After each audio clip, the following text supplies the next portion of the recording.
Welcome to the show. Today we have Lindsay Warne with us. She is the owner and founder of Mindful Living Movement.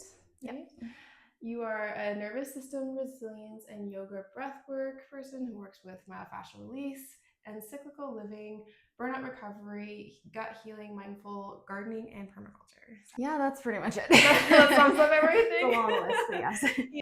Additionally, trainings in yin restorative, myofascial release, burnout resilience yoga, and nearly 2,000 hours teaching classes. Yes. So that is pretty awesome. Yeah.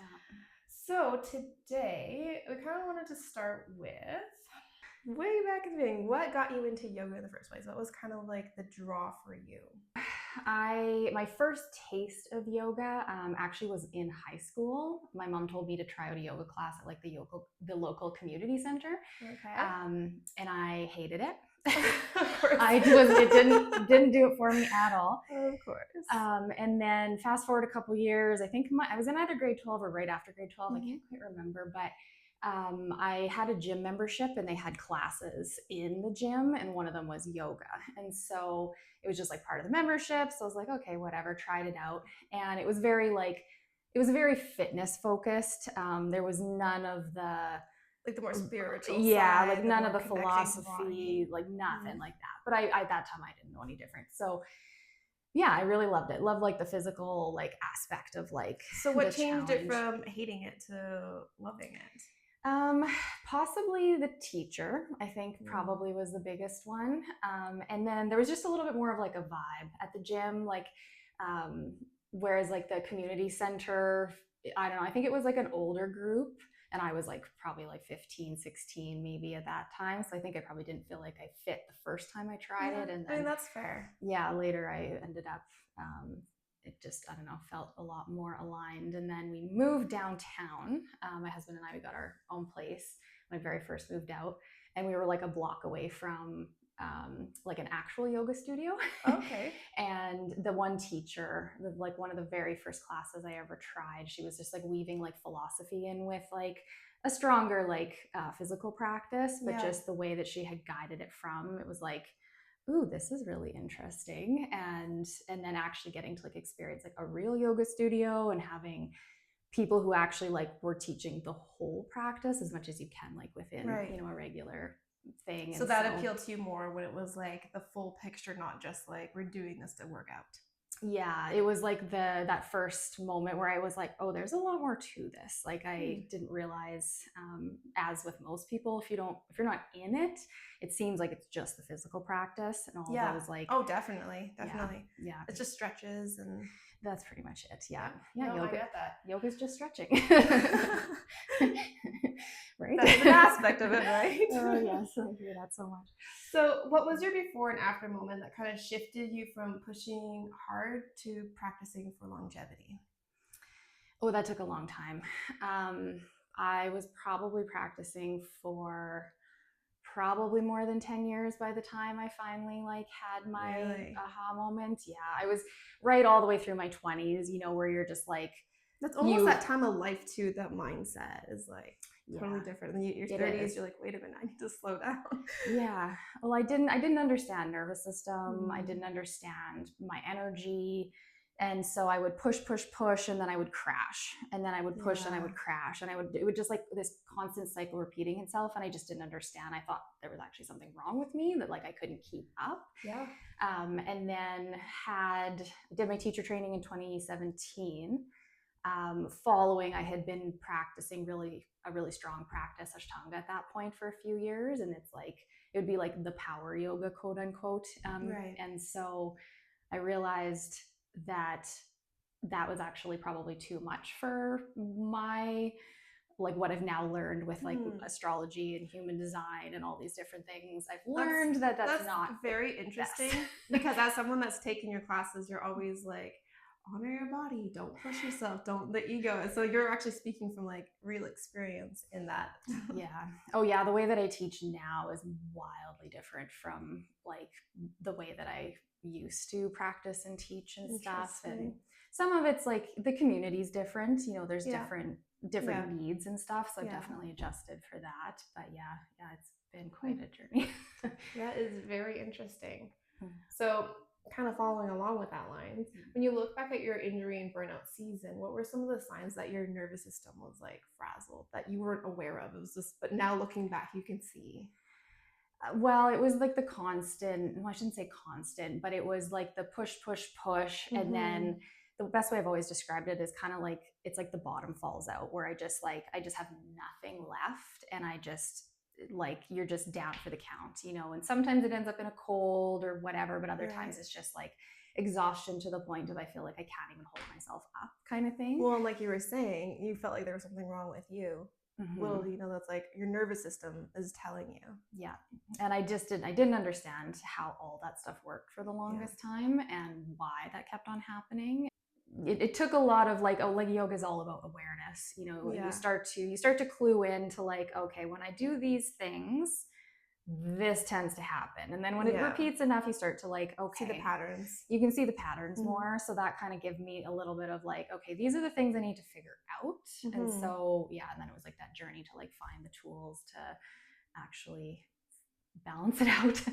And I still struggle. Yeah, I was gonna say, you're still on that journey. Oh yeah, always. How would you define the nervous system in like a simple term? So for someone that doesn't understand like how you were back then and you're just like, something's wrong with me, how would you describe that to someone that's never heard about it? I'm a very visual person, so my favorite way, and if I could, I'd probably draw you a little chart, but is like the wave analogy. Is our nervous system is supposed to rise and fall, and we're not taught that you're allowed to have moments of like lower energy, slower pace. And so I 100% agree with that. Yeah, and like what happens, and if I were to try and describe it to someone, is I'd probably draw a picture even with my hands. It's like when you're up here forever, you're not at the top of that wave. The longer you're up here, the longer the corresponding like low is. And when people are like, I'm so tired, I'm stuck, I can't get out of this. It's like, well, that's your system telling you you've been up here for too long and you need to like, your system's trying to do the work for you, but you're fighting it and you're not letting it. And so, yeah, I try to share with people, like, we don't want these really big highs and lows. We want like a little bit more of like a gentle ebb and flow.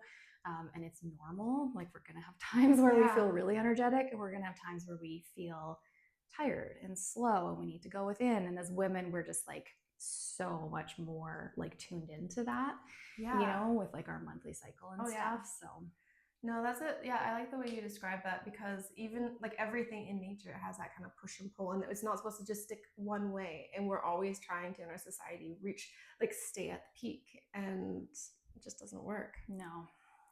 And I think that a lot of other women are probably, well, not I think, I know just based on conversations, you know, it's like, why do I keep feeling like I'm not enough? I can't keep up, like all this kind of stuff. And it's because we're operating in a world that was not designed for our natural flows of things. The cyclical thing that you're talking about. Yeah. Even today I met a lady and I said, you're like, how are you doing? Oh, tired. Like that's a normal response for women. It's like, oh, good, but tired. Everyone's tired. Yeah. And I feel like that's a nervous system thing. It is 100%. Yeah. What are top signals that someone is dysregulated other than being tired? Because that's a common one. But what are some like other signs that someone would be like, oh yeah, that's something I'm struggling with all the time, but it's a sign that their nervous system is in that state of like dysregulation? Sleep would probably be the first one I would look at. When you're always operating in that like activated or like sympathetic state, it's very hard to come down into like a restful sleep. So, and for a lot of people, it's like, I'm so exhausted, why can't I sleep? So that's usually the biggest one. It's like your system is just, it's so far up here that you're like maybe only getting to here with sleep instead of actually being able to like fully down regulate. Is that even like when people have a full sleep but they wake up tired still? Yeah. And then I guess that's kind of like the second piece of it is it might take you, well, not might, it's definitely probably going to take you more than like one good night of sleep to actually get the system back in line. It's like that whole, you go on vacation and you only feel like you relax by like day 3. Right. It's taken your system that amount of time to start that regulation process. Like if your tank was empty, it takes longer to fill it than if it's already got something in there, kind of idea. Basically. That makes sense. Yeah. And then, I mean, that's probably like the biggest like red flag, I guess I would say. And then other things like brain fog, of course, because like chronic fatigue, you know, you just feel like you can't compute.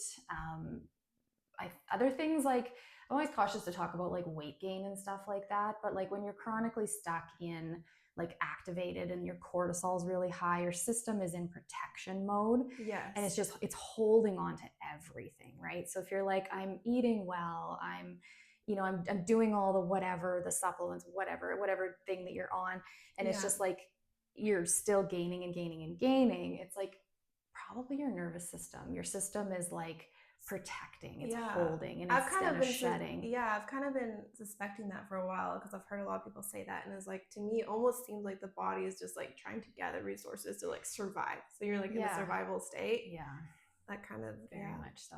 Yeah. And then I guess like a little further down the line, probably like the last one would be if you're always sick, if you're always like colds and flus and autoimmune, inflammation, like all that kind of stuff. Those are just all these red flags that your system's going like, something's wrong. I'm not okay. I need you to like help me out here. But we just like take the cold medicine, take more coffee, push through, like, which just further like, just exacerbates the whole situation. And so for someone that is in that state, they're like, okay, they're hearing you and they're relating to everything that you're saying, where do you even start? That's a great question. And that's one thing I'm really trying to work on getting clearer on explaining, because I think there's a couple of options and ways. So if you are if you get to the place of being fully in burnout, like clinical burnout, it's kind of like head straight to rest. Like there's no room, there's no capacity for challenging the system and helping bring resilience back. Like you just really need to shift to rest, to healing, eat well, prioritize sleep, like just head straight to that. But if you're feeling like maybe you're not fully in burnout, but you're in a place of like exhaustion, you can feel you've been pushing too hard. It would be a little bit of like a testing sometimes. So try a little bit of rest. See if you like have a little like boost. You're like, oh yeah, okay, that helped me out. Great. Okay, yeah. And then other times, testing out, trying like a little bit of like a strength practice or a little more like high energy things to see, like how you respond to that as well. Because sometimes when you're in an activated state, I kind of like to call it like fight fire with fire. If you are stuck up here, this is like your normal, that's where you've been forever. You need to get your system to downregulate. And it can be, sometimes it takes time, or you can apply fire to the situation, like a intense workout or something like that. Burn off all that stress, burn off all that cortisol. Your system is, and then your system like naturally will regulate, which is kind of cool. Like if you do a really strength based practice, you are stimulating cortisol, but then your system goes, all right, now you get to shift. So you like burn it off and then you can bring it down. That is very interesting, because nervous system regulation, that's kind of the whole lens I'm always looking at everything through. And one thing I've noticed with a lot of people is that you can't just say like, well, just relax, just rest, do something. That might be what they need, but that feels actually so unsafe to them, and the whole time they can't relax because they're like, I need to be doing, like their body has been trained to almost identify with being productive. So in a sense, that fighting fire with fire is almost like a way that they can safely turn that off. It's like, okay, I was really productive with this, and now I can actually, it's not like, I don't know how to put that into words, but you know what I'm saying? Yeah. And it does appeal to, I think, a lot of us who are like the doers and the checked off the list and the productivity and all that kind of stuff. It is something we got to be a little careful with, because if you are constantly like in a activated state and you apply that really strong, it is going to drop your nervous system. Like it's going to bring you down. Right. And ideally it brings you down in a gentle fashion, but if you're up here again forever, it's going to like drop you pretty hard and you might end up stuck, and then you're like, oh my god, I'm so depleted, and then you're like, then there's like different like mindset and all sorts of things that go along with that. Yeah, you can fall back into that, like, I'm not enough, I can't do it, da da da. Like if you don't really know what's actually going on, you know, and you can't sort of like navigate it. Yeah. There's another question along that lines that I've been thinking, because this is something I've heard as well, is that when people are afraid to stop because they feel like if they do stop, they're just never going to start again, because it's, you know, it's like an all or nothing. So they just feel like they have to keep going, or they just won't ever be able to accomplish, and their life has actual needs. So what would you say to that? Bite-sized. Try and just squeeze in like small things. I know it's so hard for us to give value to rest. Like the way society is it's not, it's deemed like less than. It's not, there's no value there. You're not doing anything. You're not productive, whatever. So that's like, I'm bad with that too. You know, sometimes like it's a constant practice, but finding, like one of the things that I was taught is mind wandering as a form of helping the mind to kind of like clear and like help with the down regulation. And what does that look so, like? it's like the most simple thing ever, which is like so great, why I love it. But it's literally, we can't have devices in our face. Okay, this is like the criteria, because our brain will not shift. It will get stuck in like a gray state, basically. So literally mind wandering, like have lunch and just eat your food. Don't have like a really engaged conversation. Don't have like YouTube in your face. Or take like 5-10 minutes, go step outside in the middle of like a day where you're like really intensely on your computer, and just like watch the birds go by, whatever. I go outside, I have a cuddle with like my outside cats, like, you know, just like super simple, like where your brain is not doing something really intense. You know, kick up like the whole like sitting on your porch idea, you know, like how that used to be such a common thing to like just chill. Like it's so valuable. It's so great. And so would that be like, would that be like just being present? Basically. So just like, so if you're a person that's like, you don't have the time to go take a 20-minute nap or whatever, but it's like just taking those 5 minutes to just be completely present and just eating, or just sitting and enjoying the sunlight for 5 minutes or something like that. Those are things that you can do.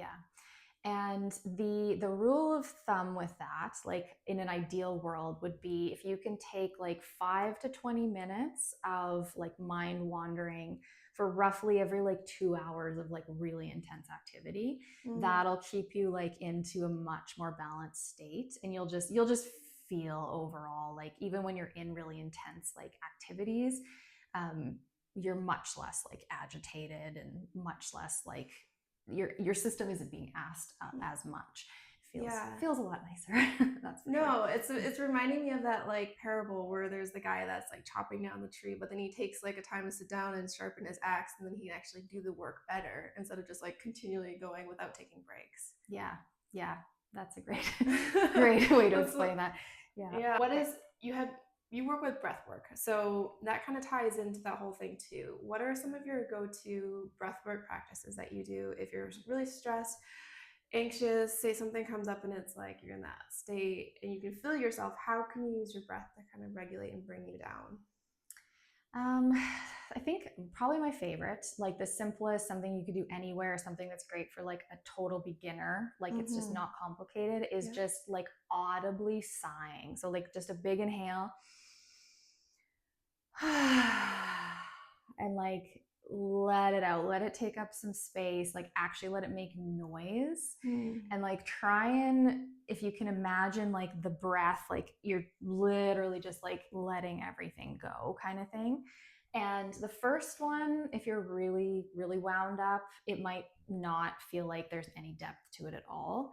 But if you can keep going, like maybe aim for like 5 of them or something like that, you'll feel more and more like as you vibrate the vagus nerve. It's really great for down regulating the nervous system. And so that audibility, like you'll just feel more and more, your breath gets more capacity, Right. your system grounds a little bit more, and yeah, it's easy. You can do it anywhere. Like vibration is very clearing for energetic pathways.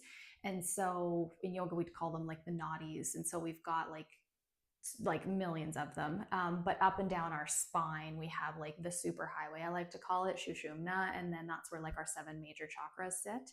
Okay. And so particularly like something like a audible sigh is, as we start to like let it sort of move further down, we're like moving the energy a little bit So it's more. almost like the vibration literally clears. Yes. Yeah. If you think about like, yeah, like a tube or a tunnel or a pathway or something, like it's like clogged or it's constricted or that kind of thing. The more you can like vibrate, the more you can sort of like clear the sludge and get things like moving and communicating and stuff again. And that's really super important to like actually have your system, one, be able to tell you what you need so you can keep honoring it, and then help it to like balance.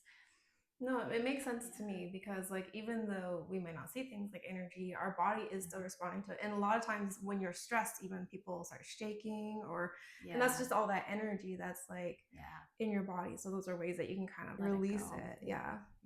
What does resilience mean to you versus relaxation? Because you mentioned resilience a lot in your stuff. So resilience, for me, it's the ability to essentially like step into challenging things more often without them like just pushing you so off kilter, like pushing you into a sympathetic state. So it's like our capacity for challenge, our capacity for stress is more like we're just able to take on more because we're more resilient, basically. And that comes from like having like a more regulated nervous system, you know, like the more we're able to sit within that.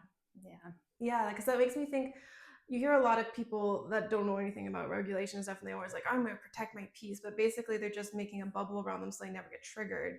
But what you're explaining is like, that would be almost like the relaxation is like, I'm just going to relax in my own little like bubble. But what you're explaining is this actually gives you the ability to be in those stressful situations and also still remain regulated. Yes, exactly. I really want to talk about fascia because I love that connection. So if you had to explain fascia to someone who's never heard the word, how would you explain it? The way I usually explain it is that, okay, so we've got layers, and it's just like this beautiful like web, this suspension essentially that like our skeletal system is like held within, but then it also is like layers on layers on layers. And so it gives us like shape to all of our soft tissues. It gives shape to the organs. It's what suspends the organs within the body.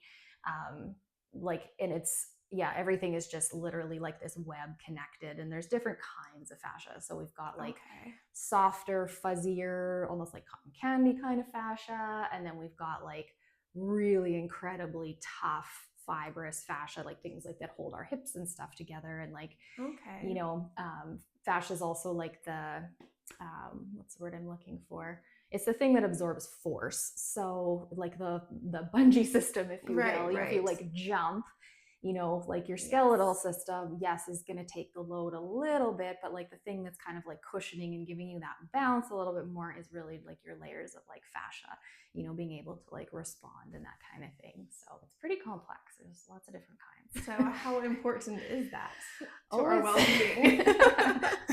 Just a tiny bit, tiny bit important. So how does slow and sustained pressure change the experience of safety and the fascia in our bodies? Because I've taken some of your fascia release classes, and it's very much like you put a point somewhere and then you want to just kind of sit there, and you're not really trying to push, but you're also holding a steady pressure. So what is that doing to the fascia system?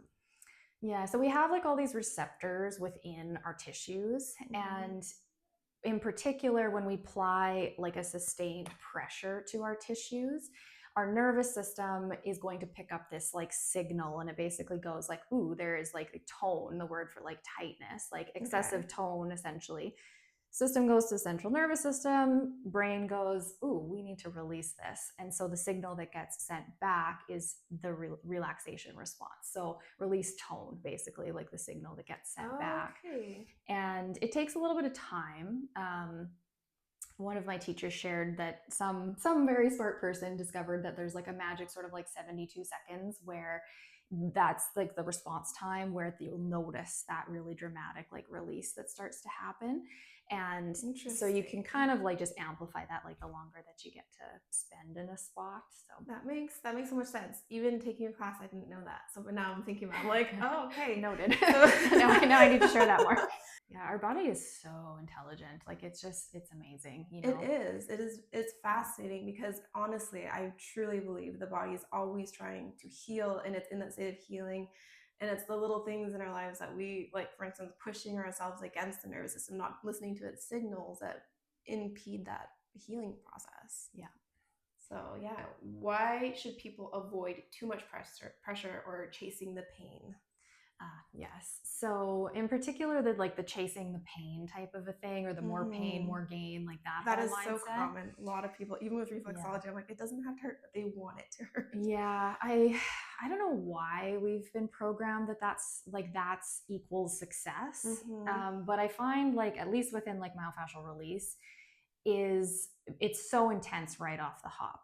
In most of the time, most of the places within our body, especially when we're using balls, like, you know, the circumference area is like, it's just so small, it's so focused, that it's very triggering for our nervous system. Like our system goes, oh my gosh, like I'm experiencing something hard here, something that's uncomfortable. And so if we're like really trying to kind of beat up our tissues, we're just pushing ourselves into a sympathetic state where the system is protecting, it's guarding, it's not gonna relax. Like it's just, we're just doing this in like, so essentially then we would be doing the exact opposite of what we're trying to do. Yes, that's exactly it. So our brain, instead of sending those signals to relax this area, it's gonna be protect. Okay. Yeah, protect, hold, resist, you know. And there's like a little bit of like a balance, because it's hard to do. Like it sounds so easy, just like relax while this thing is poking into you in an uncomfortable fashion, but that like breath, that slowness, like once you start to bring in those layers, it's the nervous system also getting signaled that, like, okay, I'm doing an uncomfortable thing, but I'm okay. I can relax. I can down regulate. And so another piece of like resilience, where we're just like teaching our system, like, okay. So it's all part of training. And even with your classes that you do, because you've done several different times where you do a season of the myofascial release and then maybe switch it up and we go back to it. It's almost like, it's not like, oh, we did this again, we don't need to do this. This is like a building on top of something so that you get more and more resilient. Always. Right? Yeah. And life is life, right? Like it's always throwing all the things at us, right? Like we're stressed, we're tired, we're stepping into spring, so it's like all the labor intensive tasks. So it's just like we're just always like adding, but then also have to like unpack what we've added. So it's like, you know, we're trying to find the balance all the time. Yeah, no, I hear you. Yeah. Kind of along that line, since coming into spring and we're going to be doing garden work and different things, and you also do a lot of that yourself. Yes. Can you show us maybe what would be a myofascial release point that you can do at home to release some tension that you might be building up because you're doing this extra workload? Do you have any kind of like, because there's a lot of people's shoulders might get tight, or there's a lot of back things or different things like that. Yeah, so like you kind of have like something you can give us a little demonstration? Yeah, I'll grab my probably the simplest and the easiest.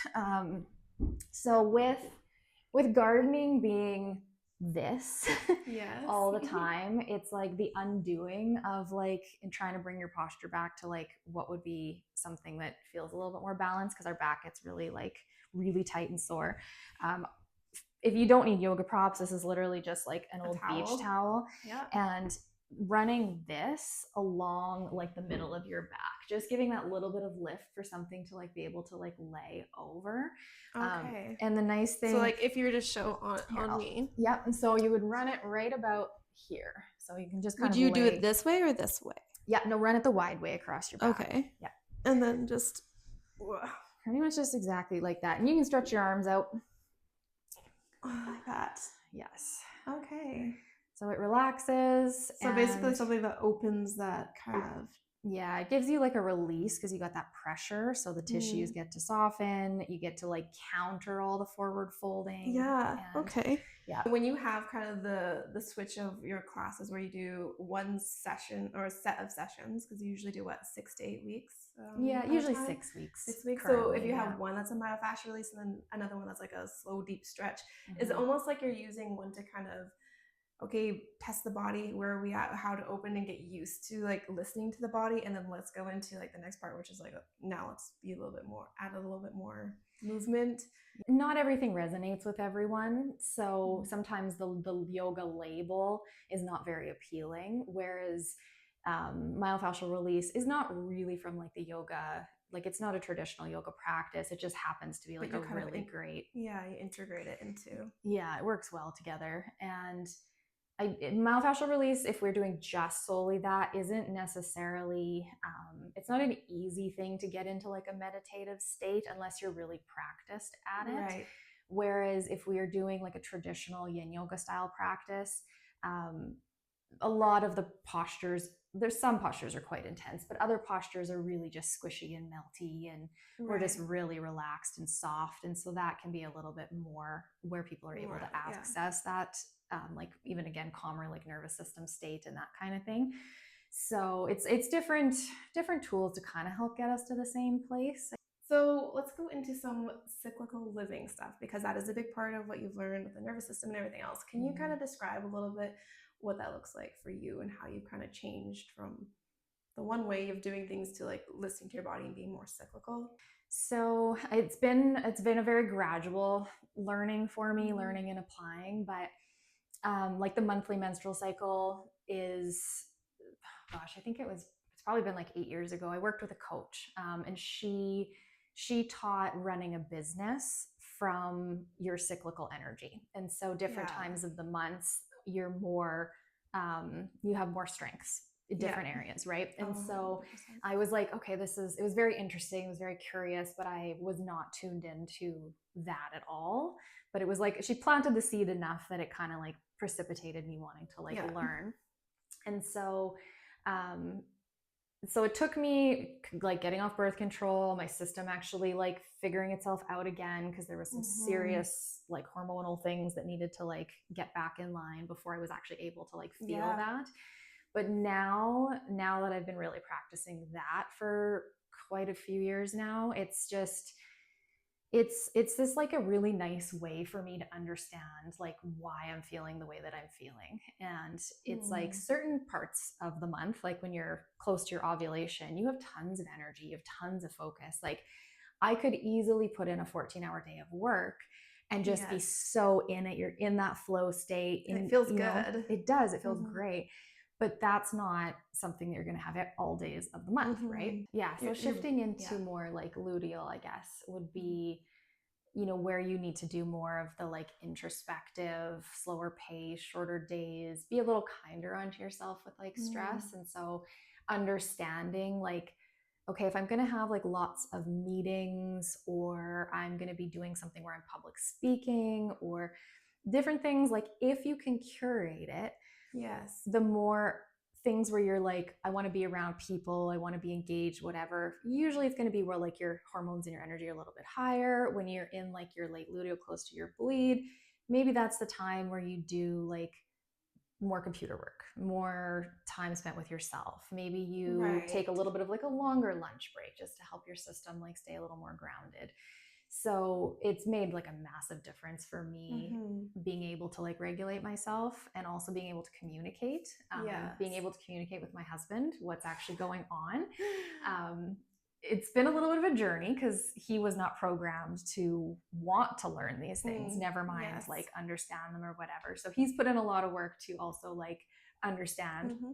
And so it helps out massively. I I can believe it. communicate like, I always have to communicate it in the form of like something motorized, where I'm like, I'm stuck on quarter throttle. This is all I got. I'm going the pace that I'm going. I mean, put it in the language they understand, and then Oh yeah, he understands.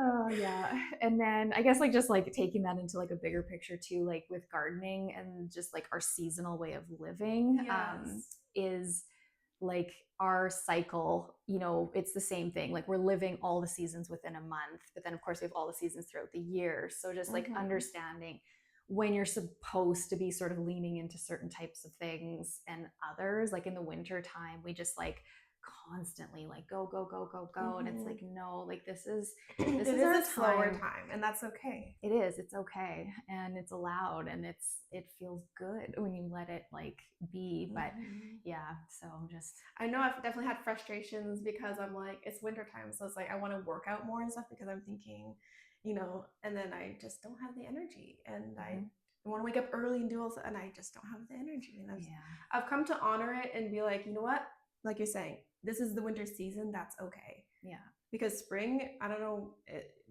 you just get this boost of energy, and so yeah, there's right now. Yeah. Yes, the spring energy is real. I have noticed though, and this is something that like you were talking about, during ovulation or different times where you do get that normal boost of energy, there is the times where I've had it in my life where I didn't. And I think that kind of goes back, ties into that burnout. That almost like if you keep pushing past those seasons when we were supposed to be resting and supposed to be in that place of honoring our bodies, if we ignore that, then it even steals from like the energy and the time that we would have normally, right? It does. Yeah. And that would kind of probably go back to like one of those like signs where you're like, okay, the nervous system's burning out. Exactly. Like if I can't even find the energy when our energy is at its peak, like that's definitely a really strong signal that the system is out of whack and needs to have some grace and some space to regulate. Yes, definitely. What does recovery then look like from burnout? So we kind of started talking about where we can start with it, but then what are some signs that you are actually building that resilience and you're getting stronger? Probably noticing, I think, just overall a little bit more energy. You're also like mood and things. Like one of the things with burnout is like cynicism and depersonalization. So cynicism is like that nothing I do matters, everything is whatever, right? You're in a very negative state. You're not even able to enjoy the things you would normally enjoy. So that's like pretty classic burnout. When you can start to come back to actually feeling like joy and like those basic things, you kind of can start to see, okay, I'm like coming out of this a little bit. You start to feel like there's a little more excitement about things, I know there's been times where I've been in burnout and it's like, I'm not excited at all about like a camping trip coming up, which is like something that you did love before, but exactly. Yeah. Usually I'd be like weeks before I'm all excited or whatever, so it's like when you start to like feel that joy and that excitement start to come back, you start to feel more energy. It can be like a really slow journey though, at least from my own experience, depending on how far you end up in it and for how long. We can get like those little bursts of like, oh, I actually feel really good today, and then we overdo it. Right. And so just being gentle with yourself when you are working on that healing. And I would imagine again, real life recovery would just be very cyclical. You're going to have your times when you're like those waves where they ebb and flow, or you're feeling really good, and sometimes you feel like, oh, am I going backwards? But it's not really backwards. It's just that like integration of the healing process. Yeah. And that's again okay. It is, because I'm a very like progress person. Like I love progress.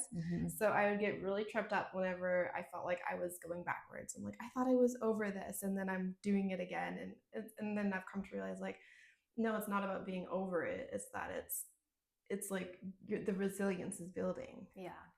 Yeah, it takes a lot of compassion, like a lot of compassion, and it's sometimes I like to think it's like we're really good at saying those things to our friend or our sister or our mom or whatever. Like we're like, you're doing good. Like you're, whatever you would say to someone who's struggling, but is like doing the work and they're on the path. It's like, maybe we need to like turn that around and like remind ourselves, like you are doing good things. You're doing the work, like, and it's just going to take time. Like you're getting there, just, give yourself a little bit of love as you're working through it. No, I hear you.